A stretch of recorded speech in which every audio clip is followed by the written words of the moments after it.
जर ह्या ठिकाणी केबिन मध्ये बसून ही लोक आतमधल्या बाजूला जिथं मी आता जाऊन आलो त्या ठिकाणी आपण पाहिलं तर तिथं शिवशाही नावाच्या 4 एसटी उभ्या आहेत। 4 एसटींचे ह्या लोकांनी लॉजिंग केले।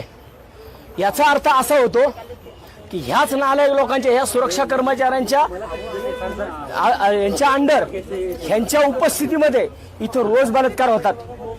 तुम्ही जाऊन जर स्वतः मीडियाने जर या सगळ्या गोष्टी पाहिल्या की ज्या एसटी मध्ये आता एवढ्या मोठ्या प्रमाणात कंडोम्स पडलेत, म्हणजे याचा अर्थ या संपूर्ण आगाराला कंपाऊंड आहे। एसटी कुठे ठेवलेले आहेत? मागच्या बाजूला आहेत ठिकाणी, त्याच्यामध्ये आता जाऊन शेकडोनी कंडोम्स पडलेले आहेत। आम्ही आता तिथं जाऊन आलोय।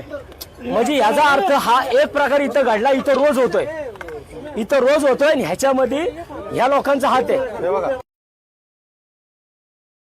मी सातत्याने पोलिसांच्या संपर्कामध्ये आहे। याच्यामध्ये स्वारगेट पोलीस स्टेशनचं पेट्रोलिंग ही उत्तम पद्धतीने चालू असताना या रहदारीच्या भागामध्ये अशा पद्धतीची घटना घडणं हे दुर्दैवी आहे।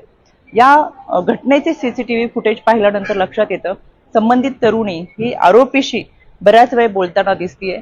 मास्क घालून आलेला हा आरोपी अनोळखी आहे, आपली कोणतीही ओळख नाहीये, तरी सुद्धा संबंधित तरुणीने आपल्याला कुठे जायचंय, आपल्याबरोबर कोण आहे, आपला पत्ता, या सगळ्या गोष्टी सांगितल्यामुळे कदाचित आरोपीच्या लक्षात आलं असेल की ही मुलगी एकटी आहे आणि आरोपीने सांगितलं की मी तुला बस दाखवतो, माझ्यासोबत चल, आणि यामुळे ती तरुणी त्या आरोपी सोबत गेलेली आहे। मला महाराष्ट्रातल्या माझ्या सर्व लहान भगिनींना या निमित्तानं आव्हान करायचं आहे, कोणत्याही अनोळखी व्यक्तीवर विश्वास ठेवू नका, आपली कोणतीही माहिती अनोळखी व्यक्तींना देऊ नका। इतकंच काय, सोशल मीडिया आणि फेसबुकवरती सुद्धा जर कोणी फ्रेंड रिक्वेस्ट पाठवत असेल तर सहजासहजी त्याला बळी पडू नका। शेवटी माणसांच्या कळपामध्ये हिंस्र श्वापादांची संख्या दिवसेंदिवस वाढतीये, आपली सुरक्षा आपल्या हातामध्ये आहे।